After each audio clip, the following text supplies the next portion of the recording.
Nako, lagot na mga kababayan. Comelec pinaiimbestigahan daw mga kababayan dahil sa umano'y dayaan sa eleksyon noong 2025. Ayon yan kay Attorney Israeli Tutorion. Nako, lagot dito si Garcia. So pakinggan natin mga kababayan itong pahayag ni Attorney Israeli Tutorion mga kababayan, ang PDP Laban Legal Counsel. So panoorin natin. Nagsusubaybay nitong sikat masyado na istasyon. Good evening, everyone. Yes, sir. Sir, nasa Senado po kayo ngayong araw. Ano po ang ginagawa ninyo sa Senado? At anong capacity po ang dala po natin sa Senate ngayong araw, sir? Yung kanina, that was in my capacity as the legal counsel po of PDP Laban. Kaya pumunta po tayo kanina kaya para ipaabot yung ating pag-follow up doon sa aming August pa na letter for request for Senate investigation in aid of legislation in order to look into the irregularities committed in the last 2025 elections. So pinalo up natin yon at napareceive natin doon sa Senado. Opo, kamusta naman po, sir, ang atmosphere pagpunta po ninyo ngayong araw sa Senado?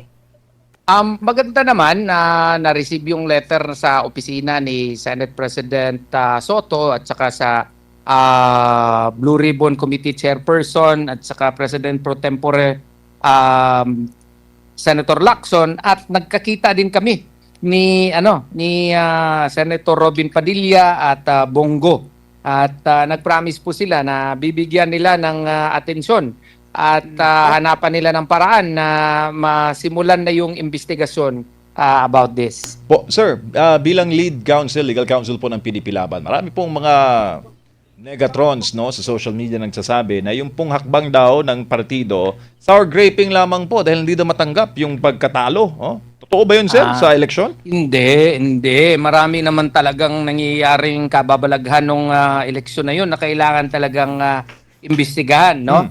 At kung sour graping pa yan, bakit Senate investigation lang at hindi election protest? Sana election protest yun. Kasi, pero hindi rin ito downgrade yung mga nag-election protest. Pero dito kasi, wala namang balak ang mga petitioners dito. Sila Attorney Jimmy Bondoc, Attorney J.V. Hinlo, Pastor Apollo Siquiboloy, Attorney Vic Rodriguez na umupo. Just in case kung makikita na nanalo pala talaga sila. Ang gusto lamang nila ay isaayos itong ating election process kaya para sa 2028 wala na masyadong problema kasi ang dami talagang problema yung nakaraang eleksyon, yung online voting lang wala nga yan sa batas ginawa. Yung mga nawawalang mga mga balota, saan na yun? Yung questionable procurement ng provider natin, bakit nagkaganon?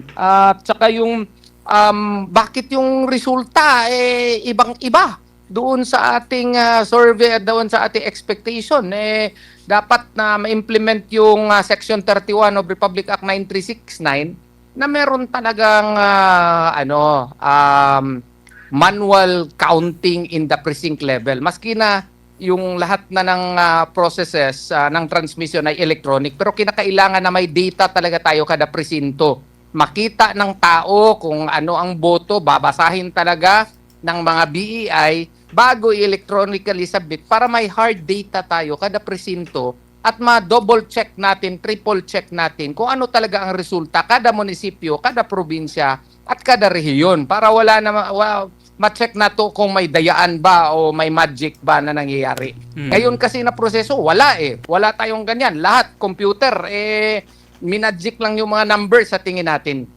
Opo, attorney, alam natin na napakatindi ng kampanya natin sa nagdaang eleksyon under the Duterte slate.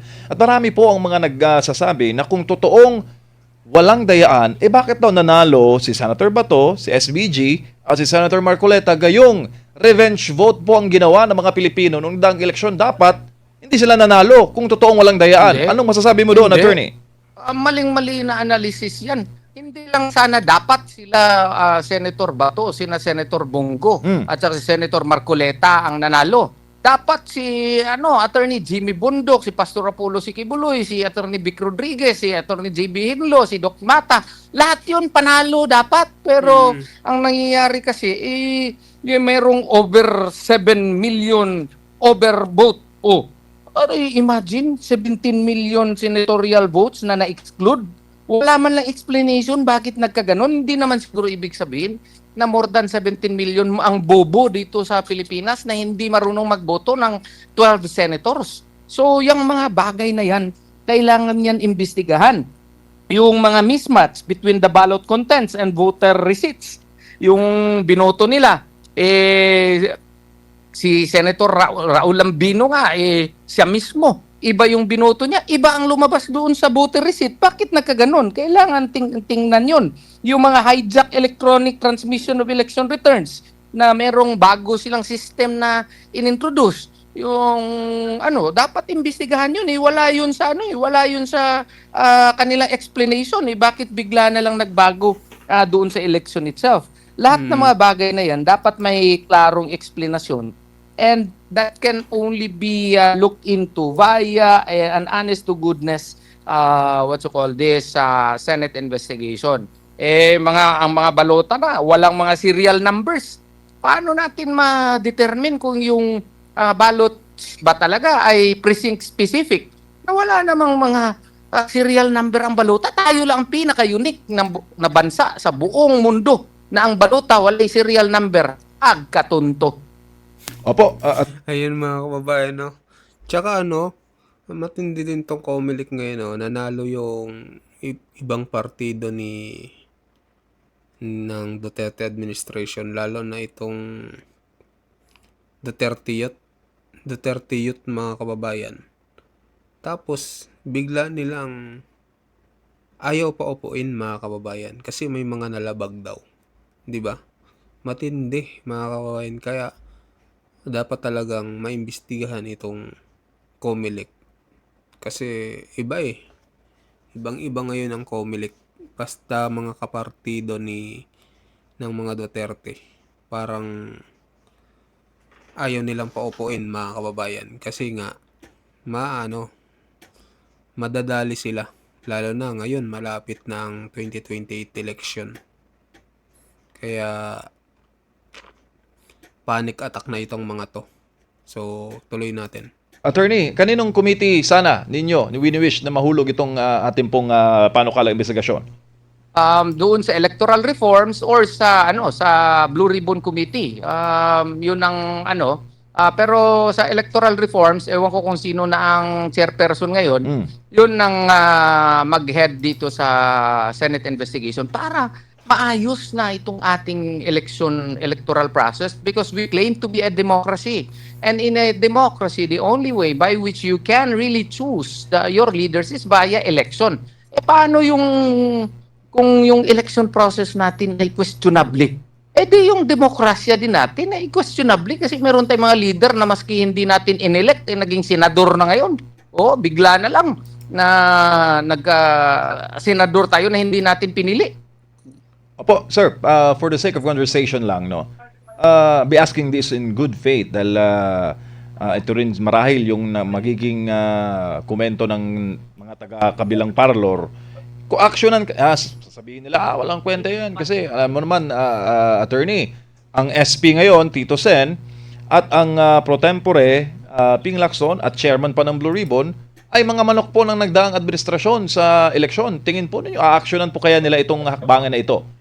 Sana. At tayo dudua tayo, nag-pray tayo palagi, sa Poong May Kapal kay Allah Subhanahu wa Ta'ala. Malay mo, baka hindi sila patutulugin ng Poong May Kapal at makonsensya sila at they will decide one day to look into it. Kaya para din kasi ang panahon kasi, brother, parang gulong yan .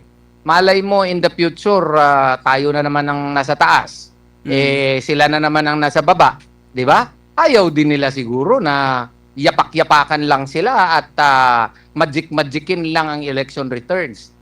Para na rin ito kasi ang ginagawa natin ito. This is also for our children and our children's children so that our democracy would become stronger and the results of the election would become more credible and believable. Hindi katulad ngayon na masyadong maraming mga tanong na hindi nasasagot ng mga kinauukulan. Opo, mga tanong na hindi nasasagot at nababaon na lang sa limot. Pero, Yun. Dean, 2028 elections, presidential pa naman, is very, very fast approaching. Kung hindi ito aaksyonan ng Senate leadership, will it affect, sir, the credibility of the upcoming presidential polls come 2028? There is a great probability na yung credibilidad ng eleksyon ay magiging questionable system. I do hope yung COMELEC chairman natin, si Chairman Garcia, will also look into his legacy as a person and as a human being as the COMELEC chairman. Even if wala siguro ang Senate investigation, perhaps he can make a name for himself, no? To make it as his legacy to cleanse the election process because it is within his power and likewise within his power of his fellow commissioners, no? Sana maintindihan nila na itong ginagawa natin ay hindi ito para sa pangsarili natin. Hindi naman ako kandidato last election eh. Ang ginagawa natin ito para sa ating bansa, para sa future ng ating mga anak at mga anak ng ating mga anak. Sir, marami po nagtatanong sa ating comment section kung tainted na po ng pagdududa ang paparating na 2028 elections. Sakayon daw po ba sa batas ang magkaroon o manawagan po ng boycott elections? Dahil yung ano pa raw ang silbi ng eleksyon kung wala rin, hindi naman magiging kapani-paniwala ang magiging resulta nito, attorney? Hindi rin ako magpanig dyan. Kasi kung mag-boycott tayo, walang mayayari sa atin. Ang dapat nating gawain, let us meet the problem head-on. Kung may problema sa sistema, i-fight natin palagi, katulad ng ginagawa natin. Dapat hindi tayo mawala ng boses. Kalampagin natin ang nasa gobyerno ngayon para they will be forced to take into action. No? Ang next kasi nito, international na natin itong panawagan natin eh. We will bring this to the United Nations, we will bring this to international bodies so that the international community will know and will understand that we are a democracy, yet the electoral process upon which our democracy is founded upon is tainted and questionable. And we will ask the international community to intervene and help us attain a true democracy founded upon clear electoral process. Yan, attorney, magandang gabi. Si Almar po ito. Sir, maiba lang po ako dito po. So ayun mga kababayan, ano ho masasabi nyo dito, no? Sa pahayag ni Attorney Torion, mga kababayan, na gusto kang paimbestigahan itong election nung nangyari noong 2025. So mag-comment kayo mga kababayan, mag-like at mag-subscribe sa ating channel, at sa mga bagong pasok dyan, pa-subscribe po ng ating channel mga kababayan. Maraming salamat po.